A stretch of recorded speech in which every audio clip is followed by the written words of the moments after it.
Hello, everybody. Welcome to Voxel Viewpoint. I'm Ryan, and with me today I've got Lee and Derrick, How's it going? All right. and we're gonna talk about In the spirit of uh, what, Joel? Spider-Man Miles Morales, which is the kind of it's not really a sequel, it's not really DLC, it's like a small little Sidequel. yeah, sidequel, a spin-off, if you will, to Marvel's Spider-Man, which is the Insomniac game that came out on PS4 a couple years ago. And yeah, Lee and Derrick, you have been playing it.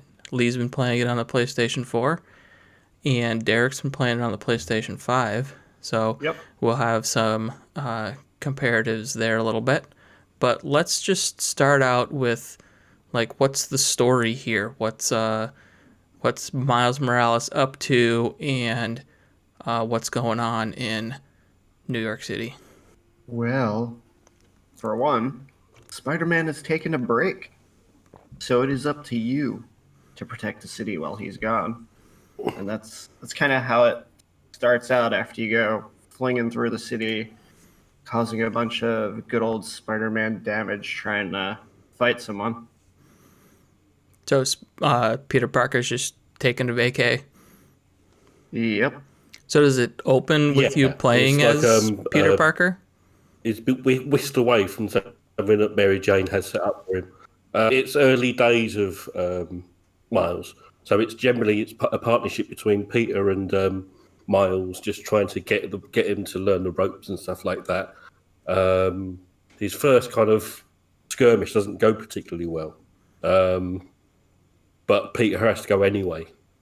So it's kind of a setup from there. Okay, so Yeah. he failed his final test, and then Pete's like, "Well, I guess it doesn't really matter. Peace out." Yeah, Okay. and it gives you a good half opportunity to have Peter set up remote tutorials for you and like tests you can have throughout the thing, which Okay. plays a part of the story and a part of your here's your side Learning it. missions sort of thing. It's Yeah. gimmicky, but it works. Okay. There's kind of little laptops set up around that you can go and you can do your little side missions. All right. Yeah. So, how like what's like the villain? What's the main crux of the story that's pushing you through?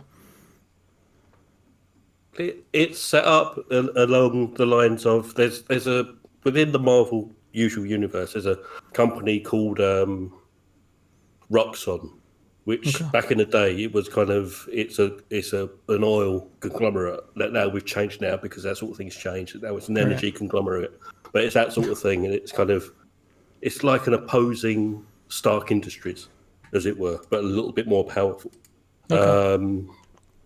And you left to work out whether that is something that's working in conjunction with a villain called the what's the name? The Prowler, I isn't think it? it's No, I think the Prowler was the one that his father had files on that you kind of find the thing.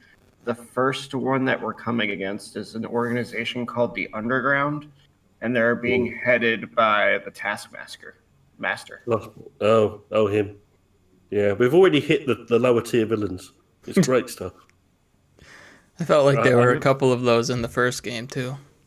yeah, I know people are like, we don't want to use Green Goblin, we don't want to use Venom. They're too big. Let's go for the unusual ones. But the unusual ones are quiet and not seen much for a reason.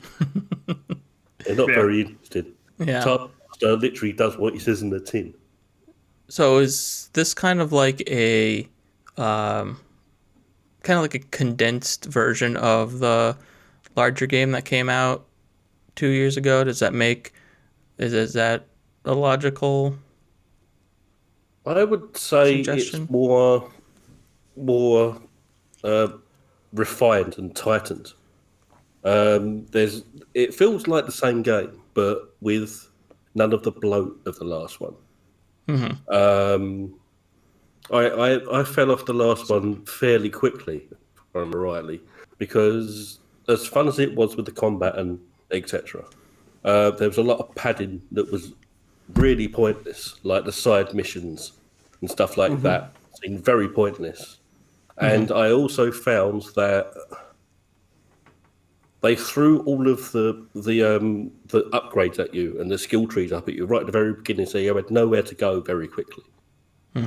You know, they just give you everything, and then you've got abundance of points that you don't use and stuff like that. I feel like this has spread it out a lot more. This has less of you're not chasing pigeons in this one.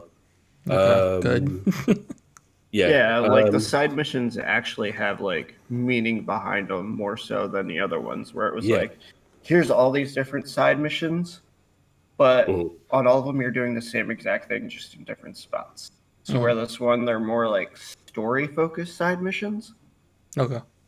Yeah. So there's few of them, and it seems like they took a little bit more time to flesh them out and make them a little bit more meaningful in the first game.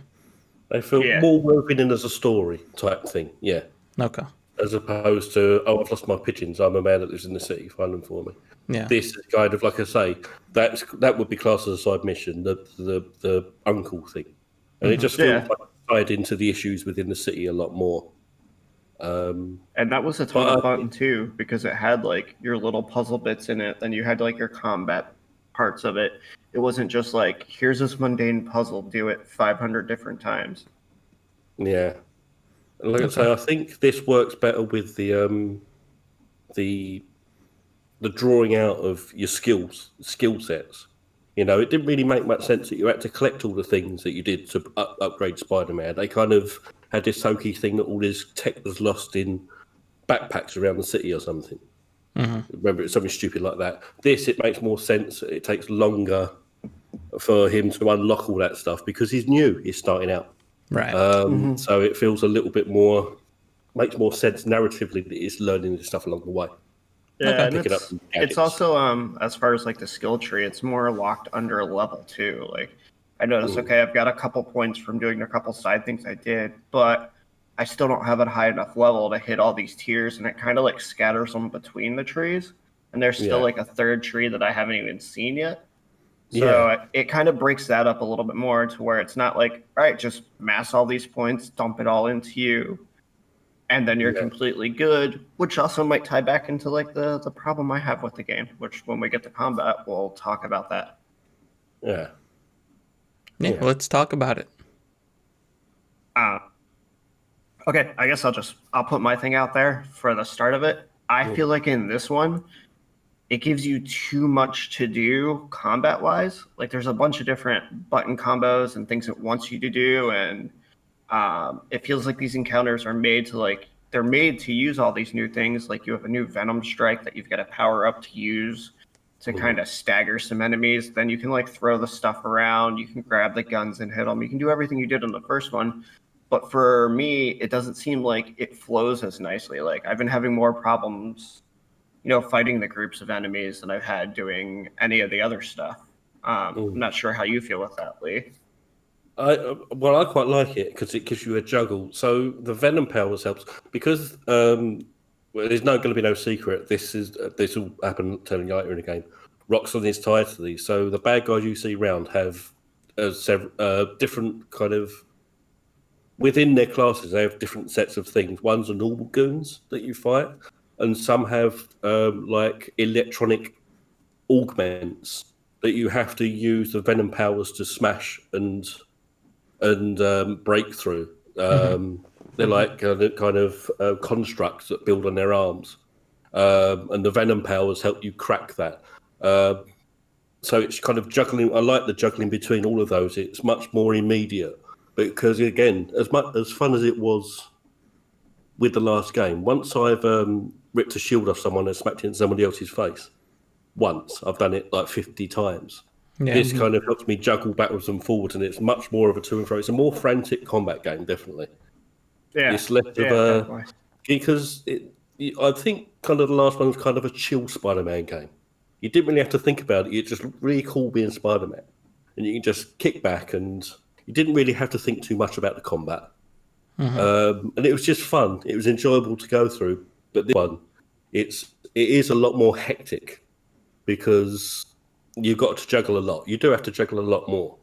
I Do you don't think if that that would be do you as think much that ties an back issue. into the fact that Miles is not as skilled as Peter? Do you think that Um, that's why they intentionally made it a little bit more frantic, a little bit more like you said, juggling different things, whereas with Peter it would be, It was almost like more like autopilot for precision him. based. yeah, Yeah. if it was thrust upon him, Peter, he'd probably have the scientific nous to work out how to deal with the venom powers. Yeah. I think because Miles doesn't really understand, and he's fresh. Yeah, it's built into the gameplay fairly nicely. And then That's I where think that would like, talking about it like that and breaking it down, that kind of makes sense for why it feels that way because they've been doing a good job of making you feel like, Miles is this new fresh Spider-Man.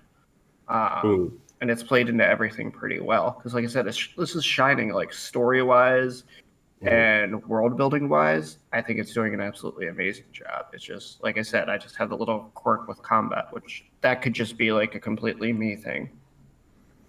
yeah, Yeah, so they really do it with the story lay into his like his freshness as yeah, Spider-Man. It isn't just something they throw in at the beginning and then he becomes Superman. yeah. It's a different sort of relationship because there's a lot more people that know who Peter is in this. Kind of, he's got friends that don't know it. He has a different status in this because his mother is preparing to be mayor of the city. Okay. So there's a lot more opportunity for his unmasking to be kind of very problematic. You can't just go into hiding if that happens. He's a Yeah. lot more high profile than Peter.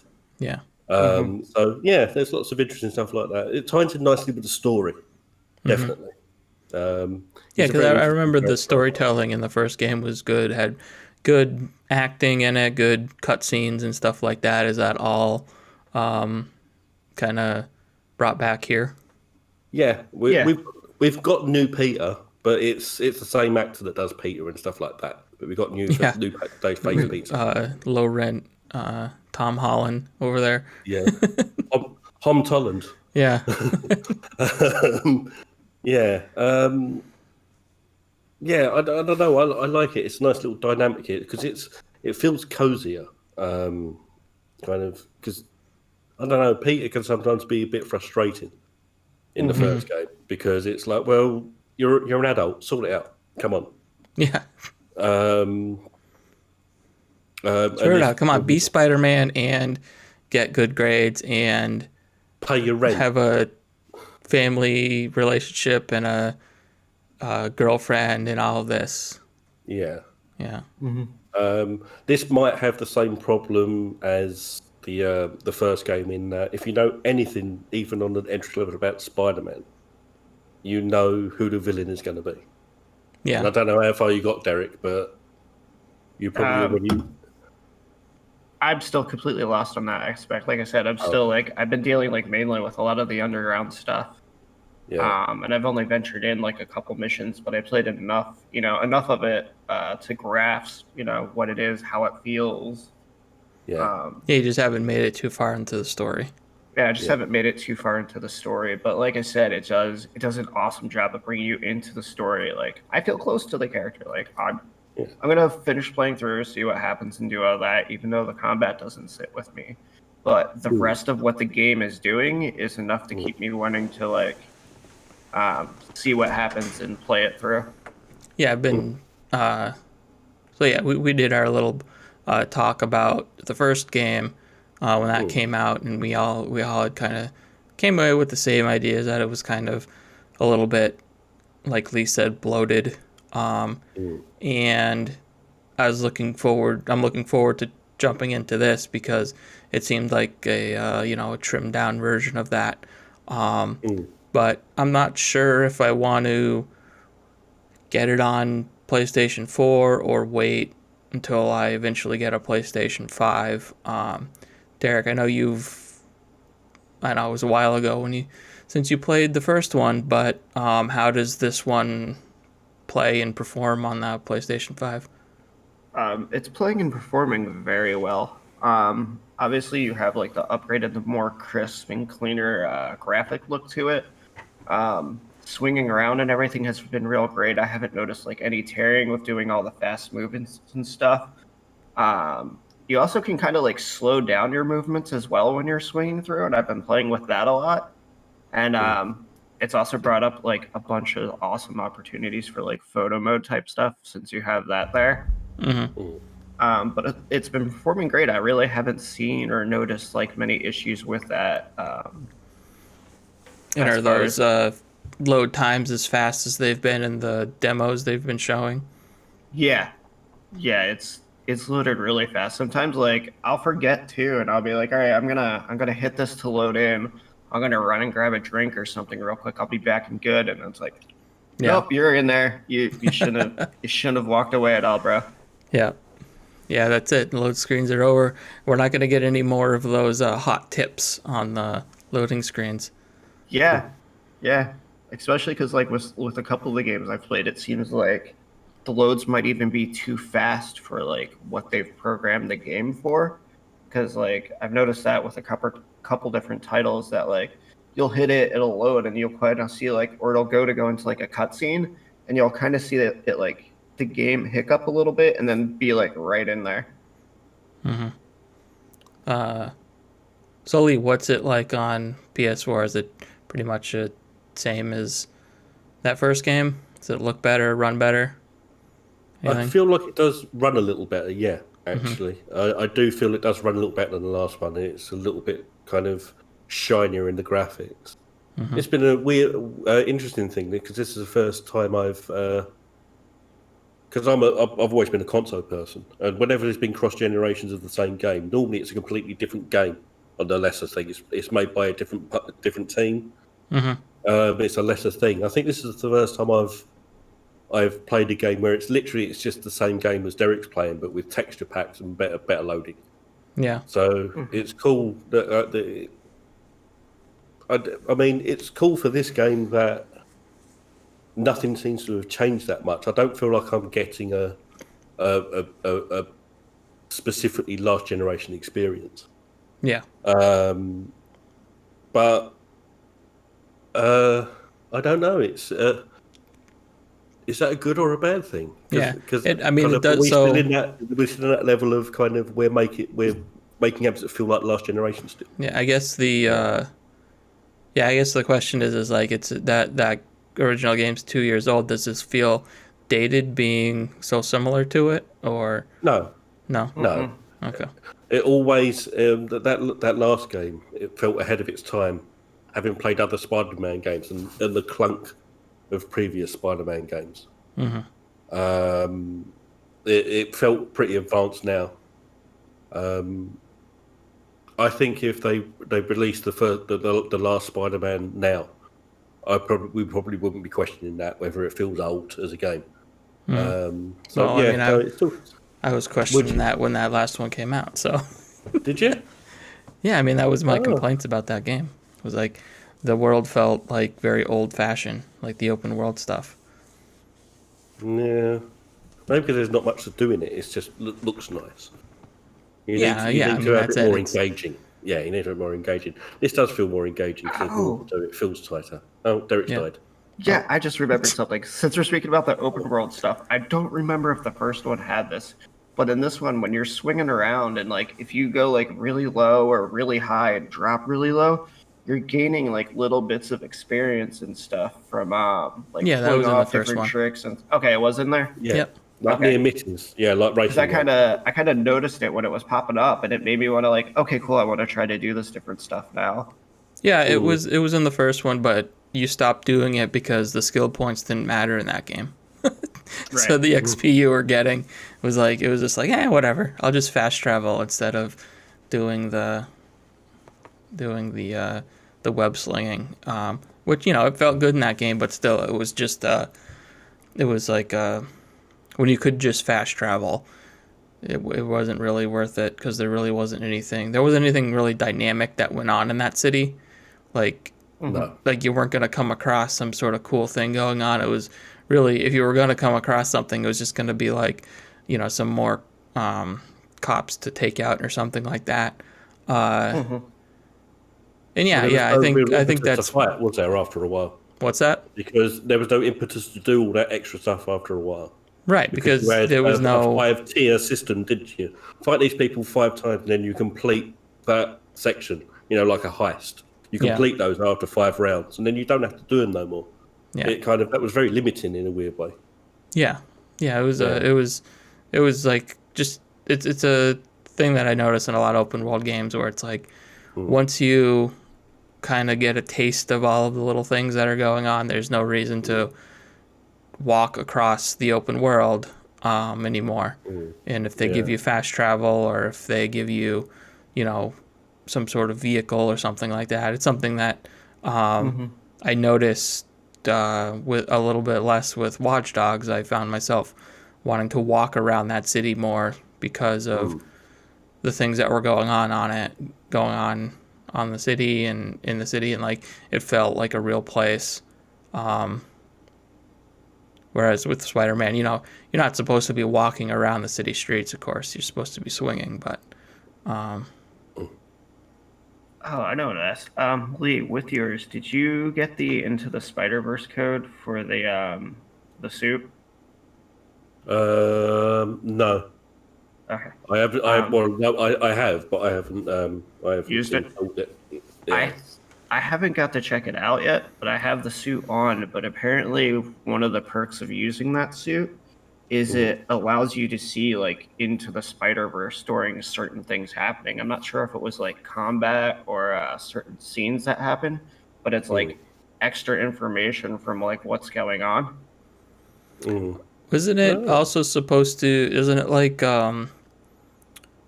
change the frame rate of the animations? The Spidey animation, yeah, because there's I don't know if you saw Spider-Verse, but there's a weird judderiness, like a shutteriness type thing to it, and it does add that. I've seen that, and it kind of intentionally choppy. Forget about that. Just for Spider-Man, not for the whole game. Which I'll have to pay attention to that. Maybe that might be part of my issue since I've been playing with that on. Oh. Yeah, that'll do it. Maybe that's why it's been looking and feeling weird. Yeah. Okay, stream coming up later this week, and I will test that out. Yeah, that would basically be like your character's running at a lower frame rate compared to the rest of the game. Forgot I was supposed to do that too, because I had read the little thing on it, and it was like you'll be able to see certain like extra things at certain points and stuff. So I was like, "Oh, this is cool. I'll slap it on." Yeah, or in this case, less things. Yeah. On a weird side thing, when I watched the movie and it did that animation, it actually made me feel quite sick watching it. It made me felt a little discombobulated. That's my eyes weren't catching up, and it sounds like that might be what you're having. You might be having this. That's what I felt when I was watching videos of it. Was just watching a video of somebody wearing the suit in Spider-Man, because the game runs at 60 frames, and then you've got this character in the middle of it running at considerably less. It's not just half; it's like way less animation frame rates. And I was like, this would make me sick. Yeah. So there might be something there then. You know what? Might be worth trying a different costume. Okay, so when I record my footage for this, yeah, you want me to have that suit on? Just switch back and forth and see. All right. You could be the only person in the world to use the Andrew Garfield skin. Yeah. It would be amazing. Even Andrew Garfield doesn't use it. No. Not anymore. Yeah, so that would be interesting to see if you like it better with the higher frame rate. I know you don't like motion blur in your game, so you would probably be just susceptible to that. Maybe that's what's messing me up. Ooh. All right. Is there anything else you guys want to throw in there before we wrap it up for Miles Morales? Price, maybe? Okay. For what it is, it's not the first time they've released a mini a mini version of a larger game. They did it with the Uncharted, didn't they? Mm-hmm. And this feels a lot. That wasn't that expensive. I think it was like half the 2/3 of the price. The Uncharted Lost Legacy. Yeah. I think it was still relatively cheap for a decent sized game. Thought it was But $40. Well, this was 40. This would have been my equivalent of 55 over here. Okay. You know, it cost me £45, which is about $55. It feels quite overpriced for what they've said themselves is not a full game. Your mileage may vary on that, whether you think it's going to be done too quickly. Mm-hmm. I'm hearing it's about a 10 to 12 hour game, which doesn't seem so bad in itself, but when you saw the value of what you've got, for the people that did enjoy that area, a 20 plus hour game and a 10 to 12 hour game at almost the same price, I think it feels a little bit, I don't know. You might want to look into that, I guess. That would be one Yeah, thing. so originally when Lost Legacy came out, it was $40 here. Yeah, So that's pretty cheap. well, that's 2/3 the price of a. Usually they're 60. Yeah. This over here it's like literally $44.99, and normal our standard games are 50. So Okay. yeah, it does feel a little overpriced for what it is. I is a kind of don't a really know glorified- what. I don't glorified- think Lost Legacy was very long. I think it was like a 6-7 hour game. Was it? I thought it was longer than that. It felt long. Well, don't you know. could travel a lot in that, couldn't you? I don't know. I mean, that's up to you to decide whether or not you want to spend the money on it. Yeah. All right. Anything else? No. I think we covered it. All right. So Miles Morales, that's Spider-Man Miles Morales, that's on PlayStation 5 and PlayStation 4. And weird stuff about how to get the previous Spider-Man on PlayStation 5 if you already have it and stuff. I'm not even going to get into it. But you want to look that up to see, like, if you want to play the original game on PlayStation 5 with all the updates. Make sure you get the right version and make sure you're eligible for it and all that jazz. And make sure you close the application before turning off the computer. Yeah, it's just don't use the rest mode. Yeah, while the playing rest. game. Yeah, I guess there's some bug with using rest mode where it will make you have to like rebuild your hard drive database or something like that if you turn it off when you're running this game in rest mode. So be careful with that. That's on the PlayStation 5. I don't think that's a PlayStation 4 issue, right? No. Nah, it's just on the 5. Okay. So buyer beware on that too. All right, guys. Thanks, and we'll see you next time. See you next time. Thanks for watching. If you enjoyed this video, please consider leaving a like and subscribing to see more. Check out voxelvoice.com for all of our great content, and consider supporting us on Patreon to keep our content ad-free and independent.